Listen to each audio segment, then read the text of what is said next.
So why didn't you just stop like you're supposed to? Because I didn't feel like stopping on Phillips Road at 5:30. That's not your choice. What do you want us to do? Not do our job because it's you? Write me a ticket. You should know better. That's not a traffic ticket. That's an arrestable offense. Sandra?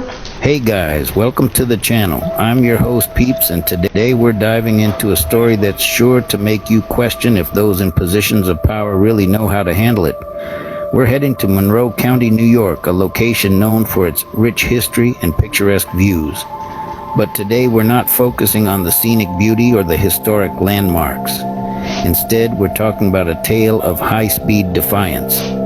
A tale that begins on the quiet roads of this county but ends with a bang, so buckle up, because this ride is about to get bumpy.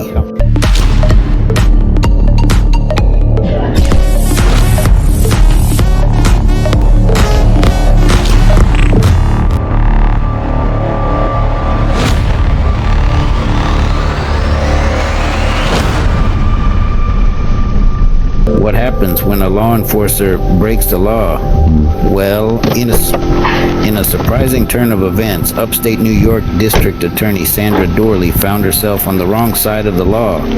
Known for her commitment to justice, Dorley was caught speeding but refused to stop for the police. Instead, she drove all the way back to her house before finally confronting the officers. What are you stopping her for? She's going 55 and 35 on Phillips. She didn't stop at all. She decided to drive home. Called the chief, and this is where we're at. Dorley, when questioned about her high-speed escapade, responded with a flippant remark, stating that she didn't feel like stopping on Phillips Road at 5:30. The officer's response was swift and firm, reminding Dorley that the choice to stop when signaled by a police officer isn't a matter of convenience but a legal obligation. I figured I'd just pull into my driveway.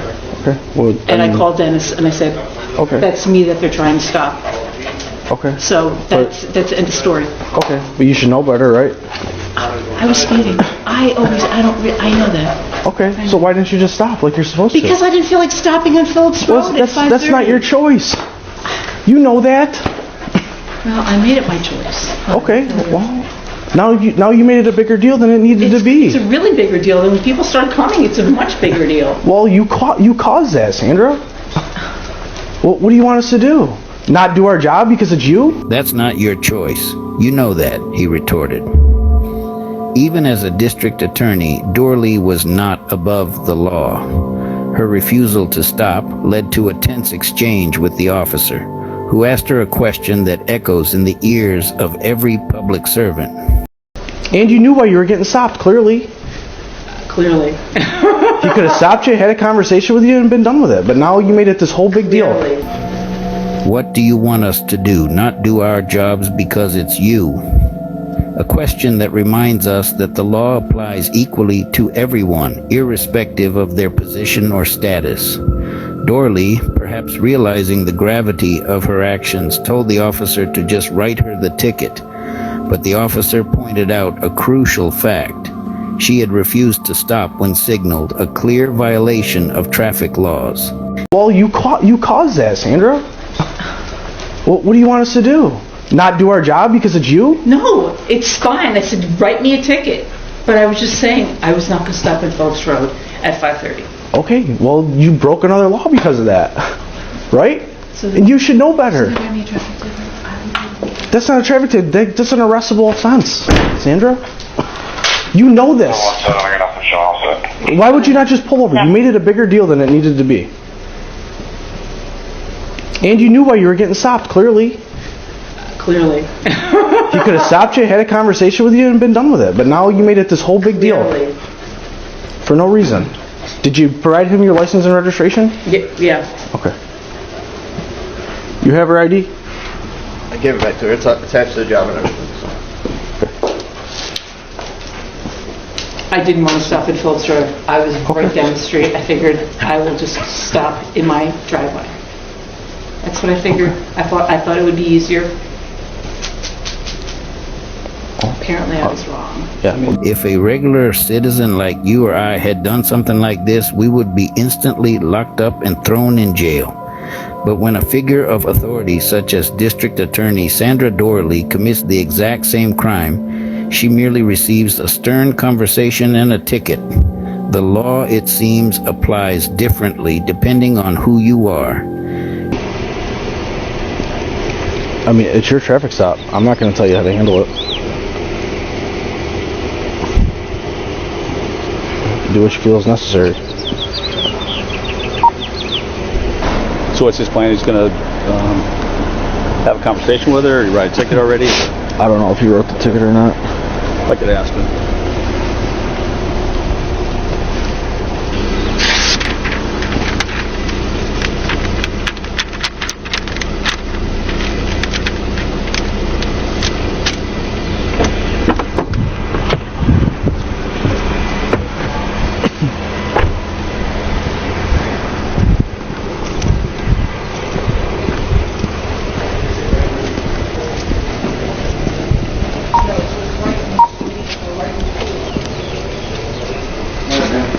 So I'm issuing you speed zone 55 and a 35. That's fine. I'll take care of it since I'll be prosecuting myself. Okay.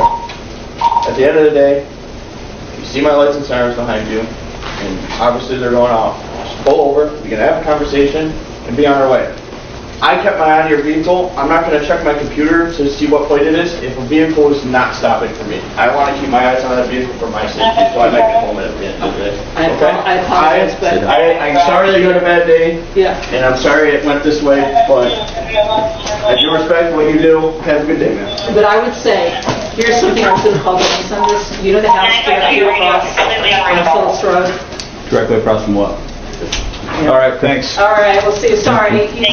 He's just happy he's got company. No, he's okay. Imagine for a moment that it was you who sped away from a police officer, refusing to stop your vehicle. Would you merely be handed a ticket at the end of it all? Or would you be facing much harsher consequences? This incident not only highlights the leniency shown towards District Attorney Dorley, but also raises a concerning question. Is she above the law? In newly released body cam footage, Monroe County DA Sandra Dorley tells a Webster police officer it was her choice not to stop when he attempted to pull her over for going 20 miles over the speed limit on Phillips Road Monday. She said she was having a very bad day. Instead of arresting her for failing to stop, the officer wrote her a ticket. Tonight, at least one group is calling for more accountability. Jatira Marsh joins us with a closer look at the police footage and what transpired once the DA drove home. Law enforcement say the situation has turned into a much bigger issue than what it has to be. Okay, I'm telling you why I stopped you. You didn't stop at all. Did you not hear my lights or sirens or anything? No, I didn't actually. I was on the phone.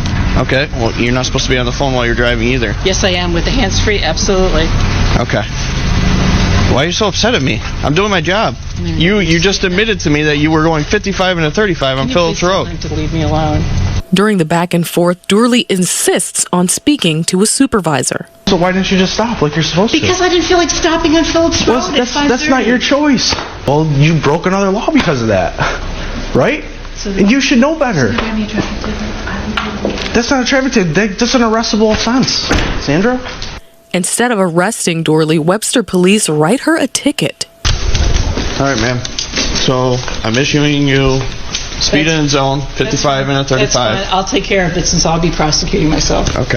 Dorley released a statement yesterday on the matter saying, "I acknowledge that I was speeding and I accepted the ticket. By 1 p.m. the following day, I pled guilty and sent the ticket to the Webster Town Court because I believe in accepting responsibility for my actions and had no intention of using my position to receive a benefit." Michael Johnson, the director of the social justice group Save Rochester, says they plan to file formal complaints by Monday.